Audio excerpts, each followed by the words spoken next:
तो protein classification को देखते हैं हम। प्रोटीन को हम चार तरीके से क्लासीफाई करते हैं। पहला तरीका है फिजियोकेमिकल प्रॉपर्टीज़ की बेस पे। ये 1907 के अंदर इसको यानी कि डिस्कवर किया गया था। इसके बाद बायोलॉजिकल फंक्शन के बेस पे क्लासिफिकेशन है, न्यूट्रिशनल बेसिस के ऊपर है, और ओवरऑल शेप की बेस पे क्लासिफिकेशन है, और एंड के ऊपर स्ट्रक्चरल बेसिस के ऊपर क्लासिफिकेशन है। तो सबसे पहले हम देखते हैं कि classification of protein on the basis of physiochemical या physicochemical properties based. So it is divided into three categories. One is simple protein, and second is compound protein, and third is derived protein. What is simple protein? The protein which are made up of only amino acid sequences are known as simple protein. For example, yeah, you can say the protein which give amino acid on their hydrolysis, तो उनको हम simple protein कहते हैं. Compound protein, the protein which is made up of amino acids along with some extra prosthetic group. And derived protein which is derived from the hydrolysis of simple and compound protein. What are different simple protein? On hydrolysis, these protein may yield only amino acid. These consist of following types: albumin, globulin, globins, prolamine, histones, protamines and albuminoids. ये जो अल्ब्यूमिनाइड्स होती हैं ये structural proteins होती हैं simple protein, लेकिन ये हैं स्ट्रक्चरल प्रोटीन। तो अल्ब्यूमिन को अगर हम देखें, इसमें से दो तीन कर लेते हैं एग्जांपल। तो सबसे पहले है अल्ब्यूमिन। अल्ब्यूमिन को अगर आप देखें, they are water soluble protein. जब इनको वाटर में डिजॉल्व करें तो वो डिजॉल्व हो जाती हैं, and occur in both plant and animal kingdoms. Animals के अंदर भी होती हैं और प्लांट्स के अंदर भी होती हैं। एग्जांपल क्या है इसकी? सीरम अल्ब्यूमिन को देखें तो ये ब्लड के अंदर होती है। ओवल अल्ब्यूमिन को देखें तो ये एग के अंदर होती है। लेक्टा अल्ब्यूमिन को देखें तो ये मिल्क के अंदर होती है, और लग्युमिलिन को देखें तो ये प्लांट्स के अंदर होती है। अच्छा, जब इनको हम हीट करते हैं तो ये प्रेसिपिटेट कर जाती हैं, ठीक है, यानी कि इकट्ठी हो जाती हैं। They are coagulated by heat. They can be precipitated by full saturation test with ammonium sulphate. ये फुल सैचुरेशन टेस्ट क्या है विद अमोनियम सल्फेट? अगर आपने 10 ml डिस्टिल वाटर लिया, उसमें 5 ग्राम अमोनियम सल्फेट डाल देते हैं। अब वो उसको डिजॉल्व करते हैं, डिजॉल्व हो जाता है। और अमोनियम सल्फेट डालेंगे तो वो डिजॉल्व नहीं होगा। तो ऐसा सोल्यूशन जो डिजॉल्व होना बंद कर दे, उस वक्त जो सोल्यूशन होता है वो सैचुरेटेड सोल्यूशन। जब कोई साल्ट अपना डिजॉल्व होना बंद हो जाए, वो सैचुरेटेड सोल्यूशन है। और उसमें अगर अल्ब्यूमिन डालेंगे तो वो प्रेसिपिटेट कर जाएगी, इकट्ठी हो जाएगी। क्यों? क्योंकि उसमें वाटर निकल जाएंगे। और ये जितना किसी प्रोटीन का सरफेस एरिया ज़्यादा होगा, उतनी उसमें वाटर होल्डिंग कैपेसिटी ज़्यादा होगी, ठीक है। और वाटर को निकालने के लिए हमें ज़्यादा साल्ट चाहिए होता है, ठीक है। तो इसके लिए ये फुल सैचुरेशन टेस्ट देती है, यानी कि अगर सैचुरेटेड सोल्यूशन अमोनियम सल्फेट का डालें और बनाएं और उसके अंदर अल्ब्यूमिन को डालें तो वो प्रेसिपिटेट कर जाती है। दूसरी प्रोटीन है हमारे पास ग्लोबुलिन। ग्लोबुलिन जो है, they are water insoluble but soluble in dilute salt and dilute salt solution and heat coagulate to various extent। यानी डिफरेंट टेम्परेचर में डिफरेंट वे से ये कोगुलेट करती है। दूसरी, ये अल्ब्यूमिन से अगर डिफरेंस देखें तो ये इनसॉल्युबल इन वाटर, वो सॉल्युबल हो जाती है वाटर के अंदर। They are found in animals like lactoglobulin, myosin muscle, ovoglobulin ये अंडे के अंदर होती है। सीरम ग्लोबुलिन तो ये जो आपके ब्लड के अंदर होती है, and also in plant legumin, ठीक है। Globulin are more easily precipitated than albumin. क्यों? क्योंकि इसका सरफेस एरिया कम होता है, इसमें वाटर होल्डिंग कैपेसिटी कम होती है, ठीक है। This can be precipitated by half saturation test with ammonium sulfate. For example 10 ml distal water है, उसको सैचुरेट बनाने के लिए हमें 5 ग्राम अमोनियम सल्फेट चाहिए। तो हाफ सैचुरेशन में कितना चाहिए होगा, उसका हाफ 2.5 मिलीग्राम, यानी कि 10 ml डिस्टल वाटर में अगर 2.5 मिलीग्राम अमोनियम सल्फेट डालते हैं तो हाफ सैचुरेशन सोल्यूशन बनेगा। उसमें अगर आप ग्लोबुलिन डालेंगे तो वो प्रेसिपिटेट कर देगी। तो जितना सरफेस एरिया किसी प्रोटीन का कम होगा उतनी जल्दी वो प्रेसिपिटेट कर जाएगी। उसकी वजह क्या है, उसमें वाटर होल्डिंग कैपेसिटी जो है वो ज़्यादा होती है। अगर एक और प्रोटीन को देखें, प्रोटामीन, ये स्पंज के अंदर प्रोटीन होती है और इसका साइज छोटा होता है, ठीक है। ये बेसिक है क्योंकि उसके ऊपर पॉजिटिव, इसके अंदर बेसिक अमाइनो एसिड मौजूद होते हैं। But unlike them they are soluble in ammonium hydroxide. ये अमोनियम हाइड्रोक्साइड में, हिस्टोन जो है वो अमोनियम हाइड्रोक्साइड में कम डिजॉल्व होती हैं, ये अमोनियम हाइड्रोक्साइड में डिजॉल्व हो जाती है। Like histone they form nucleoprotein with nucleic acid and are rich in arginine. Arginine इनमें ज्यादा होती है, basic amino acid. These protein lack both tyrosine and tryptophan. ये दो रिंग कंटेनिंग अमाइनो एसिड होते हैं, ये प्रोटामीन के अंदर नहीं होते।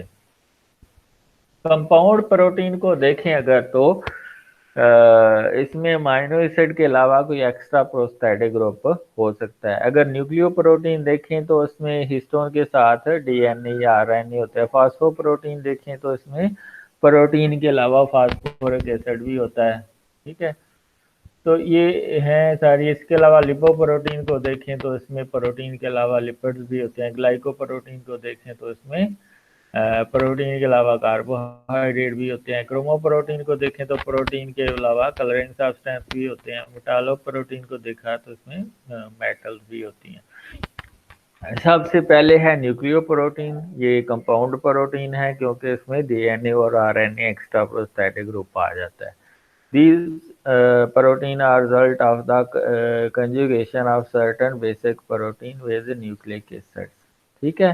इसमें क्या है कि हिस्टोन प्रोटीन का न्यूक्लिक एसिड्स के साथ रिएक्शन होता है और न्यूक्लियोप्रोटीन बनती है। These protein are most abundant in tissue having large proportion of nuclear material। जिनमें न्यूक्लियर मटेरियल ज़्यादा होगा उन टिश्यूज के अंदर ये प्रोटीन ज़्यादा होंगी। यीस्ट और अंदर ग्लैंड और स्पर्म्स के अंदर ये ज्यादा होती हैं। इसके अलावा ये मोस्ट इम्पोर्टेंट प्रोटीन है फास्फोप्रोटीन, इसलिए ये मिल्क के अंदर मौजूद होती है। ये जो फास्फोप्रोटीन है ये कहाँ पे मौजूद होती है, मिल्क के अंदर मौजूद होती है। अच्छा, ये आप ना आपके ऑफिशियल आईडी के ऊपर रिक्वेस्ट की होगी तो वो आप खोल के ना उधर से एक्सेप्ट कर सकते हैं, ठीक है। तो ये जो मैं कह रहा हूँ phosphoproteins, these are the protein conjugated with phosphoric acid and include casein of milk and vitellin of egg yolk. अब कैसीन के अंदर कैल्शियम भी होता है, फास्फेट भी होता है और एसेंशियल अमाइनो एसिड भी होते हैं, ठीक है। और इसीलिए ये बड़ी मिल्क के अंदर बड़ी अच्छी प्रोटीन होती है जो कि आपके बोन्स और टीथ की स्ट्रेंथनिंग करती है by providing calcium and phosphate group. अगली प्रोटीन्स को देखें तो लिपोप्रोटीन है। इसमें क्या होता है कि ये बड़ा कम्प्लेक्स स्ट्रक्चर होता है लिपोप्रोटीन का। ऊपर जो मेम्ब्रेन होती है वो फास्फो लिपिड्स की होती है। मेम्ब्रेन जो है वो किसकी होती है, फास्फोलिपिड्स की होती है, जिसको हम लेसिथिन कहते हैं, सेफेलिन कहते हैं। अंदर इसके पैक होते हैं ट्राइसेल ग्लिसरॉल और फैटी एसिड और कोलेस्ट्रॉल एस्टर वगैरह। अब जो ऊपर जो मेम्ब्रेन ने कवरिंग की होती है, फिजिकल कवरिंग, उसमें कोई किसी तरह की कोई बॉन्डिंग इन्वॉल्व नहीं होती, फिजिकल इंटरेक्शन। जिस तरह ये मेरे दो हैंड है, ये एक दूसरे के अंदर फंस जाते हैं तो ये फिजिकल इंटरेक्शन है, इसमें कोई तरह यानी कि बॉन्डिंग इन्वॉल्व नहीं है। तो अगर सेकेंडरी वैलेंसीज के जरिए कोई चीज़ जुड़ी होगी उसको हम क्या कहते हैं, फिजिकल इंटरेक्शन। तो ये जो है ये देखकर in blood plasma, nervous tissues, egg yolk, milk and cell membrane, ठीक है। Bacterial antigen and various and viruses also contain lipoprotein. इसमें सबसे पहले है काइलोमैक्रॉन। जब आप फैट वाली डाइट लेते हैं वो डाइजेस्ट होकर फैटी एसिड और मोनोसाइल ग्लिसरॉल में जाती है, तो जब अब्जॉर्ब होके स्मॉल इंटेस्टाइन के अंदर जाती है तो दोबारा एक प्रोटीन के अंदर पैक जो होता है जाती है, जिसको हम काइलोमैक्रॉन कहते हैं। उसमें फास्फोलिपिड जो है मेम्ब्रेन बना लेंगे, इसके अंदर पैक हो जाएंगे ट्राइसल्ग्लाइसरॉल, कोलेस्ट्रॉल एस्टर, कोलेस्ट्रॉल और फ्री फैटी एसिड।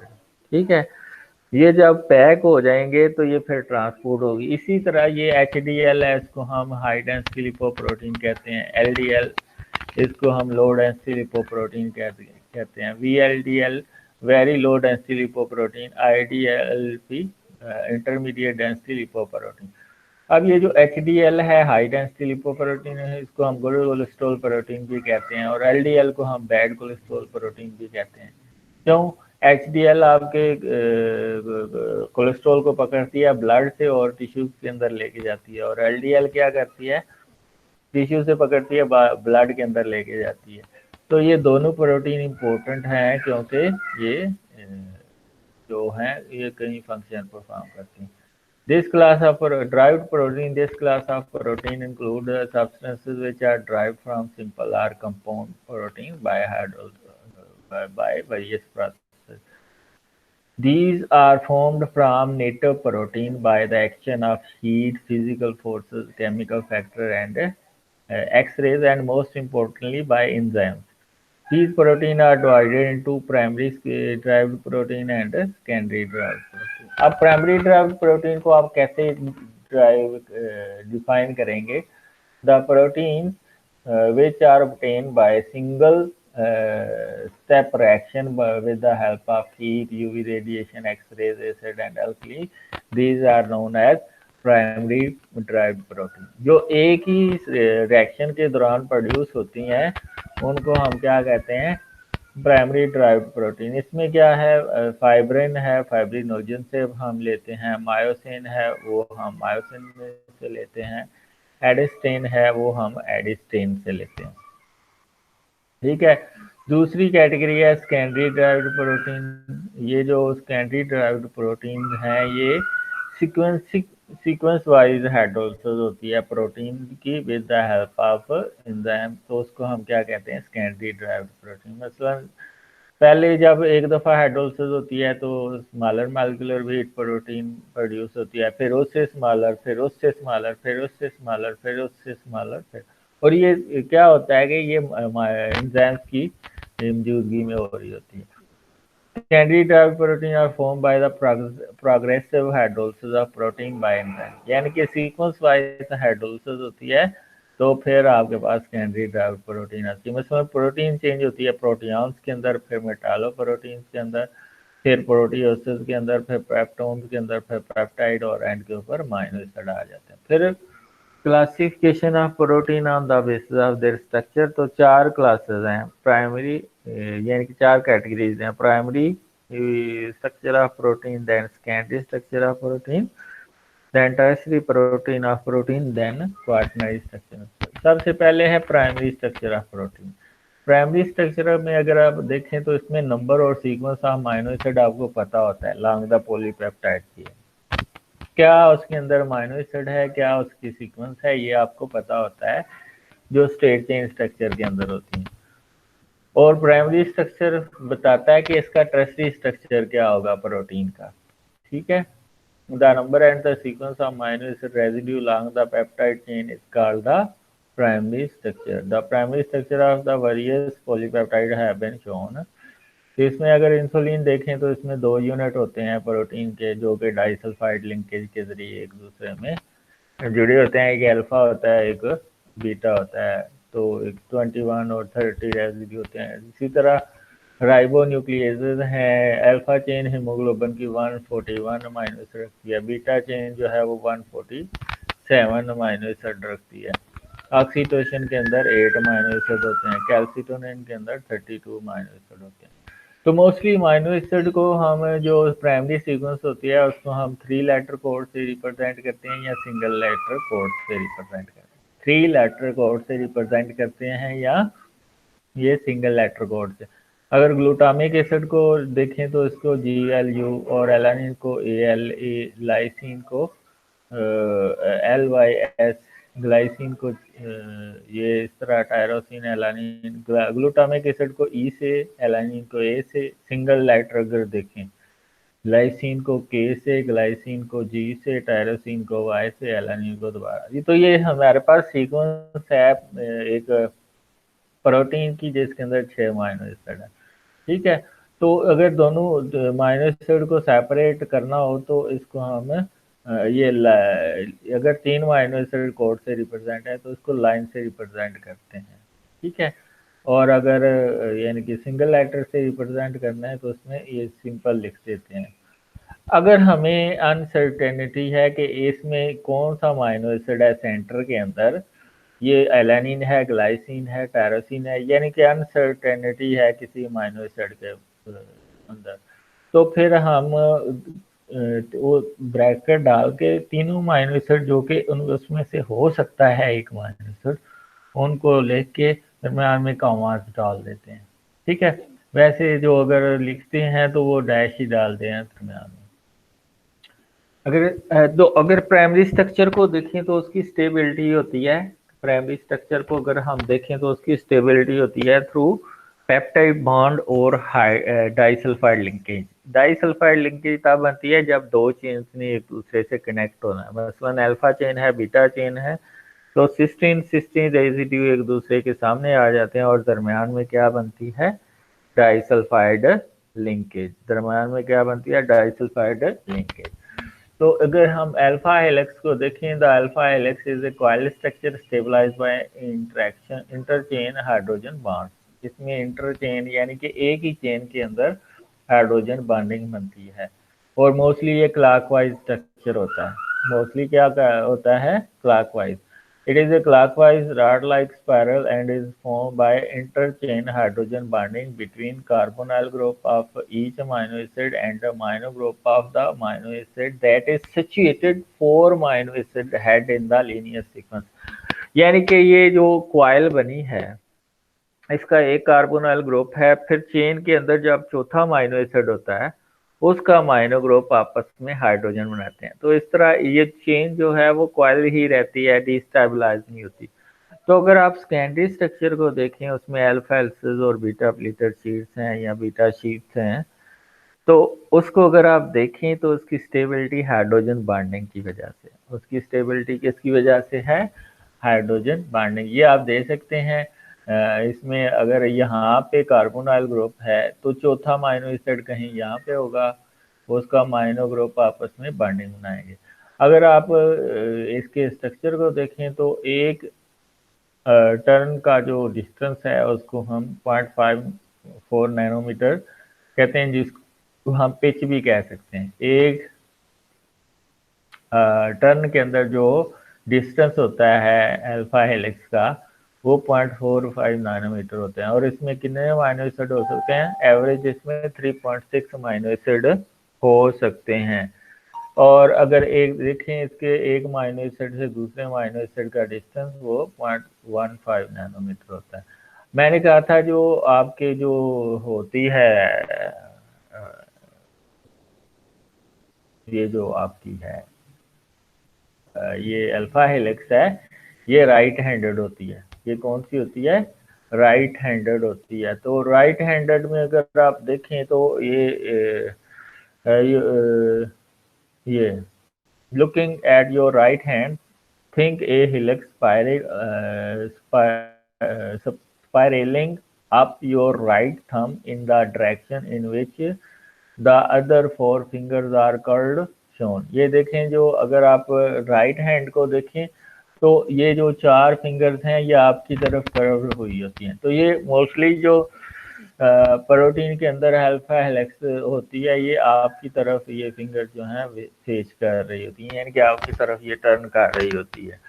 तो अल्फा हेलिक्स जो होती है प्रोटीन के अंदर वो मोस्टली राइट हैंडेड होती है, लेफ्ट हैंडेड भी होती है लेकिन वो बहुत कम पाई जाती हैं। Beta pleated sheets, the beta pleated sheets are more simply the beta sheet differ markedly from the rod like alpha helix structure, ठीक है।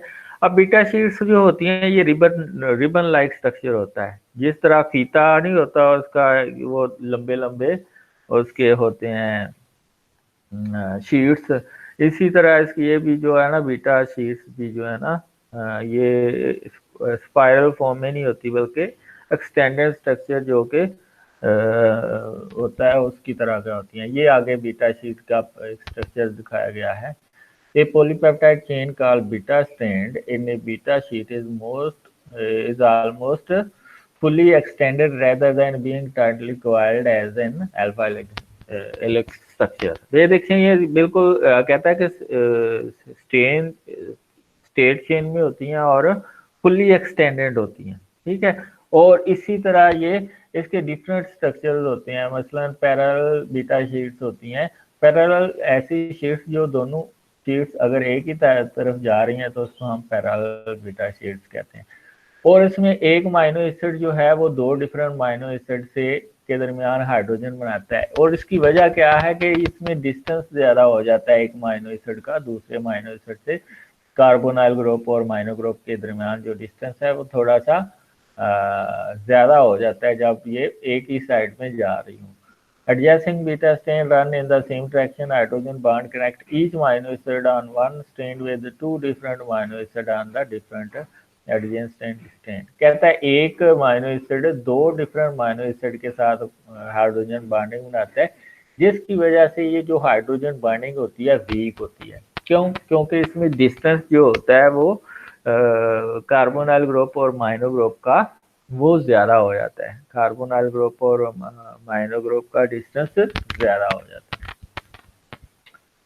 अगर एंटी पैरेलल बीटा शीट में देखें तो इसमें अपोजिट डायरेक्शन में चेन्स जा रही होती हैं, तो इसमें एक माइनो एसिड एग्जैक्टली दूसरे माइनो एसिड के यानी कि सेम ओरिएंटेशन में होता है। और कार्बोनाइल ग्रुप और ये रेड कार्बोनाइल ग्रुप और माइनो ग्रुप बिल्कुल एक दूसरे के सामने आ जाते हैं। और इसमें क्या होता है कि स्ट्रांग हाइड्रोजन बॉन्डिंग बनती है। इसमें कौन सी बॉन्डिंग बनती है एंटी पैरेलल बीटा शीट्स में? इसमें ऐसी ओरिएंटेशन होती है अमीनो एसिड की, ये बिल्कुल एक दूसरे के सामने आ जाते हैं और स्ट्रांग हाइड्रोजन बॉन्डिंग बना के ये एंटी पैरेलल बीटा शीट्स को स्टेबिलिटी प्रोवाइड करते हैं। Adjacent beta strand run in opposite direction. Hydrogen bonds between amino and carbonyl group connect each amino acid to a single amino acid on adjacent strand, stabilizing the structure। आगे super secondary structure जब बनना होता है तो जब beta sheets होती हैं वो आपस में लिंक होनी होती हैं, यानी कि डिफरेंट बीटा शीट्स आपस में लिंक करती हैं, तो वो लूप्स और बेंड्स के जरिए लिंक करती हैं। वो किसके जरिए कनेक्ट करती हैं? लूप्स और बेंड्स। इसमें जो अगर आप सुपर सेकेंडरी स्ट्रक्चर का स्ट्रक्चर देखें तो इसमें 50% जो प्रोपोर्शन होती है वो लूप्स और बैंड्स की होती है। कितनी प्रोपोर्शन होती है? 50% जो प्रोपोर्शन होती है वो loops or band। Roughly half of the residue in the typical globular protein residue in the alpha helices and beta sheets, and half in loops, turns, bands and other extended configuration features। ठीक है, और mostly जो loops और bands हैं वो ज्यादातर polar amino acid की बनी होती हैं और इसमें ग्लाइसिन भी होता है। लूप्स एंड बैंड्स किसकी बनी होती हैं? मोस्टली पोलर अमीनो एसिड की बनी होती हैं और इसमें ग्लाइसिन रेसिड्यू भी होता है। तो इसमें आप देख सकते हैं कि ये जो बीटा शीट्स हैं ये आपस में लूप्स और टर्न्स के जरिए आपस में जुड़ी होती हैं। सुपर सेकेंडरी स्ट्रक्चर कौन कौन से हो सकते हैं जो कि सेकेंडरी स्ट्रक्चर के बाद बनते हैं? Many globular protein contain combination of alpha and beta related sheets secondary structure। These pattern are called super secondary structure। इसमें दो बीटा शीट्स आपस में अल्फा यूनिट के जरिए भी अल्फा हेलिक्स के जरिए भी जुड़ी हो सकती हैं। Two parallel beta pleated sheet are connected by alpha helix. यानी कि दो ये इधर स्ट्रक्चर में देखें दो पैरेलल जो बीटा शीट्स हैं वो आपस में कनेक्टेड हैं किसके जरिए? अल्फा हेलिक्स के जरिए।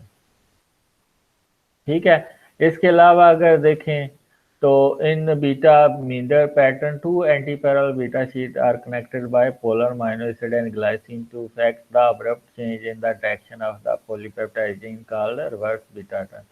कहते हैं कि जो बीटा मींडर का स्ट्रक्चर है ये निकाल लेते हैं, इधर गया ये ये बीटा मीटर का स्ट्रक्चर है। इसको अगर आप देखें तो इसमें एंटीरियर पैरेलल बीटा शीट्स आपस में लूप के जरिए कनेक्टेड है, और ये लूप जो है ये पोलर अमाइनो एसिड और ग्लाइसिन अमाइनो एसिड की बनी होती है। तो बीटा मीटर में क्या है, एंटी पैरेलल बीटा शीट्स आपस में लूप के जरिए कनेक्टेड हैं। इसी तरह alpha alpha units two successive alpha separated by loop, ये लूप्स के जरिए जुड़े होते हैं। Are non helical segment become enmeshed, यानी कि पचीदा हो जाना, because of compatible side change. तो इसमें जो है जो अल्फा अल्फा यूनिट्स हैं ये भी आपस में लूप के जरिए कनेक्ट हो सकती हैं और बड़ा कॉम्प्लिकेटेड स्ट्रक्चर बनाती हैं। इसी तरह बीटा बैरल को देखें, ये देखें बीटा बैरल, ये बीटा बैरल है, ये भी आपस में कनेक्टेड होते हैं through loops and bands. Several beta barrel arrangement are formed when the various parallel beta configuration fold back on themselves, वो एक दूसरे के ऊपर फोल्ड होती हैं। When an anti-parallel beta sheet double back on itself in a pattern that resembles a common Greek pottery design, ये बर्तनों का डिजाइन होता था कामरी ग्रीक में, तो उस तरह की मोटिव बनाती हैं जिसको ग्रीक की मोटिव कहते हैं। यानी कि अगर एंटीपैरल बीटा शीट डबली बैक होती हैं एक दूसरे के ऊपर दो बार दफा आती हैं, तो उसको हम क्या कहते हैं, ग्रीक की मॉडल। इसमें आगे देख सकते हैं कि ये एक एंटीपैरल बीटा शीट्स एक दूसरे के ऊपर डबली बैक होती हैं, यानी कि वापस आती हैं डबली एक दूसरे के ऊपर। ये देखें, ये एक दूसरे के ऊपर डबली ये आ रही होती हैं, बैक आ रही होती हैं, एक दूसरे के ऊपर आ रही होती हैं। तो ऐसी, और ये लुक्स लाइक ग्रीक की मॉडल, ये देखें, ये ग्रीक की जो बर्तन साजी होती है उसका ये डिजाइन होता था। ये है आपके पास ग्रीक की मॉडल। तो इसको उसने ग्रीकी का नाम दिया कि ये उस तरह की नजर आती है, तो इसलिए इसने ग्रीक पोट्री की तरह नजर आती है, तो इसको ग्रीकी का नाम दिया। तो इसमें क्या होता है कि एंटी पैरेलल बीटा शीट डबली एक दूसरे को बैक करती हैं, तो through loops.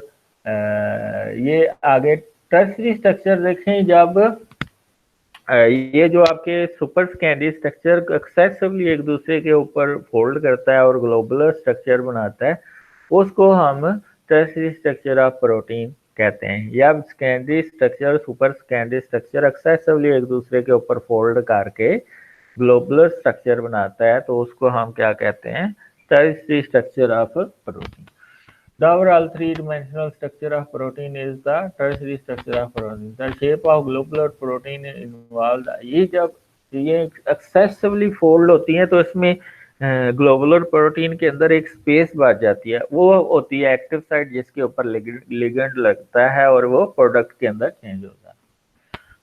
The shape of globular protein involves the interaction between amino acid residues that may be located at considerable distance from each other in the primary sequence of the polypeptide chain and include alpha helicase and beta pleated।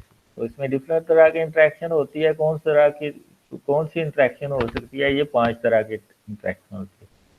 Peptide bonds, disulphide linkage, ये तो primary structure में भी होती है। अब week bonds में जो hydrogen bonding होती है ये सिर्फ सेकेंडरी स्ट्रक्चर में होती है। और इसके अलावा वीक बॉन्ड क्या होते हैं इसके अंदर, टर्शियरी स्ट्रक्चर में हाइड्रोफोबिक इंट्रैक्शन होती है और इलेक्ट्रोस्टैटिक इंट्रैक्शन होती है। ये होती कब है?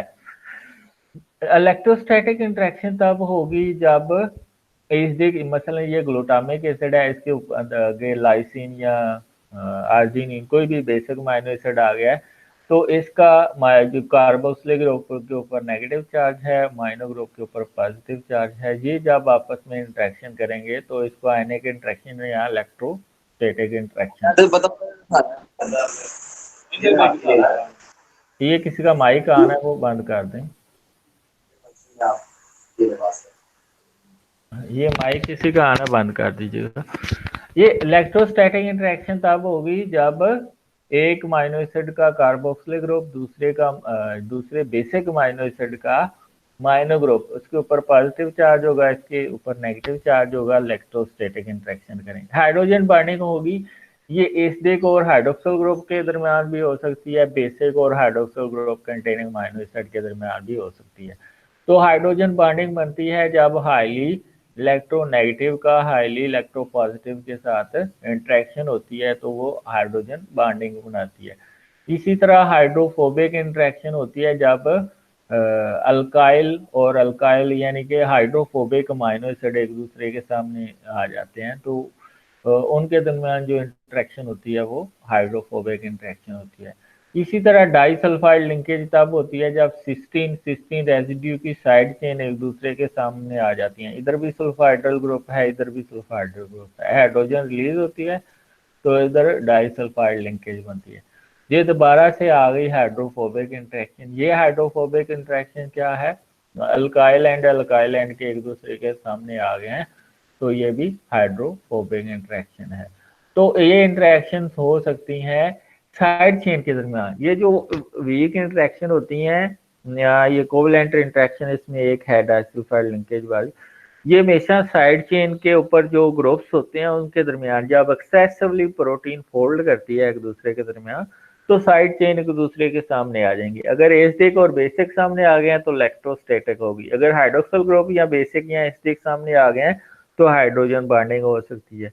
और अगर हाइड्रोफोबिक अमाइनो एसिड यानी कि नॉन पोलर अमाइनो एसिड एक दूसरे के सामने आ गए हैं तो वो हाइड्रोफोबिक इंटरेक्शन कहेंगे। और अगर सिस्टीन सिस्टीन एक दूसरे के सामने आ गए हैं तो वो डाइसल्फाइड लिंकेज बनाएंगे। तो ये आप देख सकते हैं ट्राइयोज आइसोमरेज फास्फेट आइसोमरेज की एक्टिव साइड है, इसके ऊपर आके लिगेंड लगता है और प्रोडक्ट के अंदर चेंज होता है। डोमेन क्या होता है? A domain is a section of protein structure sufficient to perform a particular chemical or physical task such as binding of a substrate or other ligand. Domain एक प्रोटीन का ऐसा पोर्शन होता है जहाँ पे सबस्ट्रेट आके लगता है या लिगेंड आके लगता है और वो अपना फंक्शन परफॉर्म करता है by binding with the active site. Other domain में anchor a protein to a membrane, कुछ दूसरी प्रोटीन है जो मेम्ब्रेन के ऊपर जाके लग जाती हैं, interact with the regulatory molecule that modulate its function. ये आप देख सकते हैं, ये हाइड्रोक्सी मिथाइल ग्लूटाराइल को एक रिडक्टेज की डोमेन है, यहाँ पे आके सबस्ट्रेट लगता है और इसी तरह ये डोमेन है यहाँ पे एक्टिव साइड के ऊपर आके लगता है सबस्ट्रेट और प्रोडक्ट के अंदर कन्वर्ट होता है। फोल्डिंग ऑफ प्रोटीन, ये फोल्डिंग ऑफ प्रोटीन में मैंने आपको बताया कि नॉन कोवलेंट फोर्सेस जो है उसको स्टेबिलिटी प्रोवाइड करती हैं। The three dimensional structure of A protein a linear polymer of amino acid is dictated bye amino acid sequence. ये बड़ी इंपॉर्टेंट बात है, कहता है कि जो थ्री डायमेंशनल स्ट्रक्चर होता है वो डिक्टेट करता है कि इसका प्राइमरी स्ट्रक्चर कौन सा है। उसी तरह वो प्राइमरी स्ट्रक्चर एक्सटेंसिवली फोल्ड होता है और टर्शियरी स्ट्रक्चर बनाता है। आगे क्वाटरनरी स्ट्रक्चर बहुत ही सिंपल है। क्वाटरनरी स्ट्रक्चर अगर आप प्रोटीन का देखें तो एक ऐसी प्रोटीन जिसके अंदर मल्टीपल सब यूनिट होती हैं और वो ग्लोबुलर प्रोटीन होती है, उस स्ट्रक्चर को हम क्या कहते हैं? Quaternary structure of protein. मैंने आपको उस वक्त भी एक एग्जांपल पढ़ाई थी हेमोग्लोबिन और मायोग्लोबिन। मायोग्लोबिन में एक प्रोटीन है और वो ग्लोबुलर शेप है, तो उसको टर्शियरी स्ट्रक्चर कहेंगे, वो एक यूनिट प्रोटीन है। लेकिन अगर हेमोग्लोबिन को देखें तो उसमें 4 यूनिट प्रोटीन होती हैं, 2 अल्फा एंड 2 बीटा। तो अगर एक प्रोटीन के अंदर ग्लोबुलर स्ट्रक्चर है और उसमें एक से ज्यादा यूनिट हैं तो वो कहलाएगी उसकी क्वाटरनरी स्ट्रक्चर। वो क्या कहलाएगा? उसका क्वाटरनरी स्ट्रक्चर। उसमें भी स्टेबलाइजिंग फोर्सेस 5 ही हैं, पेप्टाइड लिंकेज, डाइसल्फाइड लिंकेज, ये तो कोवलेंट होगी, और non covalent electrostatic interaction, hydrophobic interaction और hydrogen bonding. Quaternary structure is the three-dimensional structure of protein composed of multiple subunit। ठीक है, तो ये आप देख सकते हैं, ये हेमोग्लोबिन के 4 डोमेन्स हैं, ये आपस में डाइसल्फाइड लिंकेज के जरिए जुड़े हुए हैं। आगे है न्यूट्रिशनल क्लासिफिकेशन ऑफ प्रोटीन। तो ये 2 तरह की होती हैं, इसको आप कंप्लीट प्रोटीन या ग्रेड 1 प्रोटीन कह सकते हैं और इनकम्प्लीट प्रोटीन या ग्रेड 2 प्रोटीन कहते हैं। इसमें फ़र्क क्या होता है? इसमें बायोलॉजिकल वैल्यू या न्यूट्रिशन वैल्यू का फ़र्क होता है। इसकी 70-80% से ज़्यादा होती है बायोलॉजिकल वैल्यू या न्यूट्रिशनल वैल्यू जो प्रोटीन 1 क्लास प्रोटीन होती है, जिसको ग्रेड 1 प्रोटीन भी कहते हैं, और इसकी 70 से कम होती है बायोलॉजिकल वैल्यू। तो इसमें एसेंशियल माइनो एसिड सारे ही मौजूद होते हैं ग्रेड 1 प्रोटीन में, यानी कि कंप्लीट प्रोटीन के अंदर। Good for health and balance growth. Egg protein, meat protein, fish, meat, cheese, इसमें मोस्टली जो प्लांट ओरिजिन की प्रोटीन होती हैं वो ग्रेड 2 प्रोटीन होती हैं। प्लांट ओरिजिन की जो प्रोटीन होती है वो इनकम्प्लीट प्रोटीन। लेक वन और more essential amino acid cannot support expected growth and health completely. Protein from plants and cereals, beans, nut, gelatin, food blend is the. इसमें क्या करते हैं, ये जो प्लांट से प्रोटीन हम लेते हैं तो इसमें फिर हम अमाइनो एसिड की कमी को पूरा करने के लिए तो डिफरेंट प्रोटीन का कॉम्बिनेशन यूज करते हैं, जिसको हम क्या कहते हैं, प्रोटीन ब्लेंड। तो वो फिर एसेंशियल अमाइनो एसिड की डेफिशिएंसी को प्रोटीन खत्म करती है। आखिर में है classification of protein on the basis of their shape. तो ये दो तरह से हो सकती है, फाइब्रस और ग्लोबुलर प्रोटीन।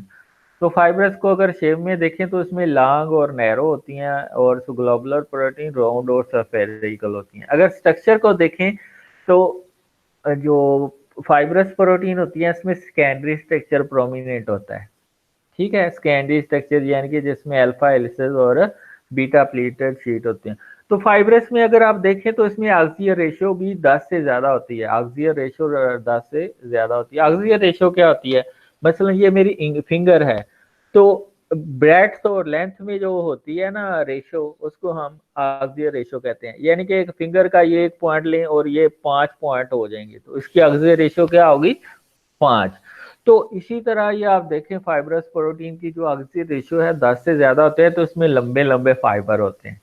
जबकि ग्लोबुलर प्रोटीन की ऑक्सियल रेशियो 10 से कम होती है, तो ये बड़ी जल्दी टर्न ले लेती है, इसमें लंबे लंबे फाइबर नहीं होते। ठीक है, तो इसमें आप ग्लोबुलर प्रोटीन को देखें तो ये फंक्शनल प्रोटीन होती हैं, और फाइब्रस प्रोटीन को देखें तो ये स्ट्रक्चरल प्रोटीन होती हैं। इसमें जो प्रोमिनेंट स्ट्रक्चर है फाइब्रस में सेकेंडरी है, उसमें टर्शरी और क्वाटरनरी भी हो सकता है। Acid sequence repetitive amino acid sequence इसमें दोबारा होती हैं। ग्लोबुलर प्रोटीन में रिपीटिव सीक्वेंस नहीं होती, बल्कि इरेगुलर माइनो एसिड सीक्वेंस होती है। Durability less sensitive to changes in pH temperature, क्योंकि ये स्ट्रक्चरल प्रोटीन होती हैं तो इसके ऊपर इतना पीएच और टेम्परेचर का इतना इफेक्ट नहीं होता। और जबकि ग्लोबुलर प्रोटीन जो कि फंक्शनल प्रोटीन होती हैं, और वो सेंसिटिव होती हैं पीएच और टेम्परेचर के। एग्जांपल अगर फाइब्रस प्रोटीन को देखें, collagen, myosin, fibrin, actin, keratin, elastin, enzyme, haemoglobin, insulin, immunoglobin, ये ग्लोबुलर प्रोटीन है। सॉल्युबिलिटी अगर देखें तो fibrous protein are insoluble in water and globular protein soluble in water. तो ग्लोबुलर प्रोटीन को अगर देखें, they are polypeptide chain intervene with each other to form a spherical structure. Polypeptide chain lie parallel to each other to form a fiber. इसमें secondary structure ज्यादा होता है और इसमें टर्शियरी स्ट्रक्चर ज्यादा होता है। ये वाटर सॉल्युबल होती हैं, ये वाटर इनसॉल्युबल होती हैं। और लास्ट में है फंक्शन की बेस पे क्लासिफिकेशन। कैटालिटिक सारे एंजाइम जो हैं वो कैटालिटिक प्रोटीन हैं, क्योंकि वो डाइजेशन में हेल्प आउट करते हैं, यानी कि जितनी भी आप फूड खाते हैं वो डाइजेस्ट करते हैं एंजाइम। स्टोरेज यानी कि स्टोरेज एंड न्यूट्रिटिव प्रोटीन, इसमें न्यूट्रिटिव भी लेना है। अब ओवल एल्ब्यूमिन है, कैसीन है, जीन ऑफ मेज है, इसी तरह और भी काफी ज्यादा प्रोटीन है। ये स्टोरेज एंड न्यूट्रिटिव प्रोटीन है जो बॉडी में एसेंशियल अमीनो एसिड प्रोवाइड करती हैं। ट्रांसपोर्ट में मसलन हेमोग्लोबिन है, ये ऑक्सीजन को टिश्यूज में लेके जाती है और वहां से कार्बन डाइऑक्साइड वापस लेके आती है लंग्स के अंदर। कम्युनिकेशन में अगर देखें तो हार्मोन्स हैं, इंसुलिन, इंसुलिन का क्या काम होता है, ग्लूकोज को ग्लाइकोजन में कन्वर्ट करती है। इसी तरह एक और हार्मोन है ग्लूकागॉन, वो भी प्रोटीन इन नेचर होता है, वो इसके अपोजिट फंक्शन परफॉर्म करता है। वो क्या करता है, ग्लाइकोजन को ग्लूकोज में कन्वर्ट कर देता है। इसी तरह न्यूरोट्रांसमीटर काफी हैं जो प्रोटीन इन नेचर हैं। कंट्रैक्टाइल, एक्टिन, मायोसिन, डाइनिन, ये सारी जो है ये मूवमेंट में मदद देती हैं। मसलन माइक्रोट्यूब्यूल्स है, ये सेल डिवीजन में हेल्प आउट करती हैं, इसमें स्पिंडल फाइबर की फॉर्मेशन में हेल्प आउट करती हैं। प्रोटेक्शन में इम्यूनोग्लोबुल्स हैं, जिसमें ये इम्यूनिटी का फंक्शन करती हैं, यानी कि माइक्रोब्स की किलिंग करती हैं। फाइब्रिनोजन क्या करती है, ब्लड की क्लोटिंग करती है। ब्लड क्लोटिंग फैक्टर है 7, 8, 9 है, ये सारे coating factor protein in nature होते हैं। टॉक्सिन का हमने पढ़ा था स्नेक विनोम का, वो लेसिथिनेज एंजाइम होता है स्नेक के कोबरा के अंदर। इसी तरह कुछ न्यूरोटॉक्सिन, लेसिथिनेज जो है वो प्रोटीन है जो लेसिथिन को डाइजेस्ट करके लाइसोलेसिथिन में कन्वर्ट कर देती है, रेड ब्लड सेल डिस्ट्रॉय हो जाते हैं। इसी तरह स्ट्रक्चरल प्रोटीन को देखें तो उसमें आपकी केराटिन है, कोलेजन है, ये स्ट्रक्चरल प्रोटीन है। केराटिन जो बोन के अंदर जो है ना नेल्स, हेयर सब के अंदर केराटिन मौजूद होती है। कोलेजन आपके बोन्स तो और दूसरे टिश्यूज को बनाती है। तो रेफरेंस बुक्स क्या है, Lehninger principles of biochemistry 7th edition देखना है, या M N. Chatterjee medical biochemistry for whole syllabus. तो दैट्स ऑल अबाउट। अब आपके क्वेश्चंस मैक्सिमम आने चाहिए आपको। Questions please. आपने रोल नंबर भी साइड पे लिख दे जो हैं, यानी कि आज 52% बंदे हैं। हाँ, यहाँ तक किसी का कोई क्वेश्चन है तो पूछ सकते हैं।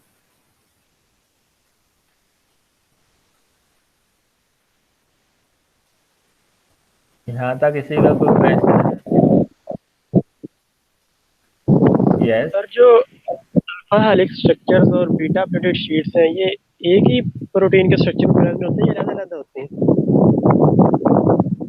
ये सुपर स्कैंडरी स्ट्रक्चर बनाते हैं, बाजू का तो ये दोनों कॉम्बिनेशन में मौजूद होती है। मसलन हमने एक सुपर स्कैंडरी स्ट्रक्चर पढ़ा है जिसमें anterior sorry parallel beta sheet alpha helix से कनेक्टेड होती हैं। तो ये डिपेंड करता है कि इसमें सुपर स्कैंडरी स्ट्रक्चर कौन से है। इसमें बीटा बैरल ज्यादा हैं, इसमें मिनरल ज्यादा हैं। तो मोस्टली में ये जो पैरेलल बीटा शीट्स होती हैं ये अल्फा हेलिक्स के जरिए कनेक्टेड होती हैं। तो बाद का दोनों हो सकते हैं, अल्फा हेलिक्स भी हो सकती हैं, बीटा प्लेटेड शीट्स भी हो सकती हैं। तो डिपेंड करता है। मसलन कोलेजन को देखें तो उसमें लंबे लंबे फाइबर ज्यादा होते हैं अल्फा हेलिक्स के, ठीक है। तो ये डिपेंड करता है कि प्रोटीन कौन सी है और वो किस के सुपर स्कैंडरी स्ट्रक्चर की बनी हुई है। सर ये आर स्ट्रक्चर्स में होते हैं, प्राइमरी, सेकेंडरी, टर्शियरी और क्वाटरनरी में? मैं सिर्फ कह रहा सुपर। हूँ जो जो ये जो सुपर स्कैंडरी स्ट्रक्चर है ये स्टार्ट है टर्सरी स्ट्रक्चर के बनने का। ये स्टार्ट क्या है किसके, टर्सरी स्ट्रक्चर के बनने का। जब वो एक दूसरे के ऊपर एक्सटेंसिवली फोल्ड करते हैं तो वो फिर टर्सरी स्ट्रक्चर बनाता है, ठीक है, एक्सटेंसिव। तो ये जो सेकेंडरी स्ट्रक्चर होता है मैंने आपको बताया कि ये स्ट्रक्चरल प्रोटीन में ज्यादा होता है क्योंकि उसमें लंबे लंबे फाइबर होते हैं स्ट्रक्चरल प्रोटीन में। तो ये जो सेकेंडरी एलिमेंट्स होते हैं ये अल्फा हेलिक्स और बीटा शीट्स ये फाइब्रस प्रोटीन में ज्यादा होते हैं। और इसमें जो मेजर स्टेबलाइजिंग फोर्स होती है एक प्रोटीन को दूसरे प्रोटीन को से अटैच करने के लिए ये हाइड्रोजन बॉन्डिंग है। तो अगर आपको एमसीक्यू में आ जाए which is force stabilise the secondary structure of protein तो वो क्या होगा, वो हाइड्रोजन बॉन्डिंग होगी। हाँ जी। और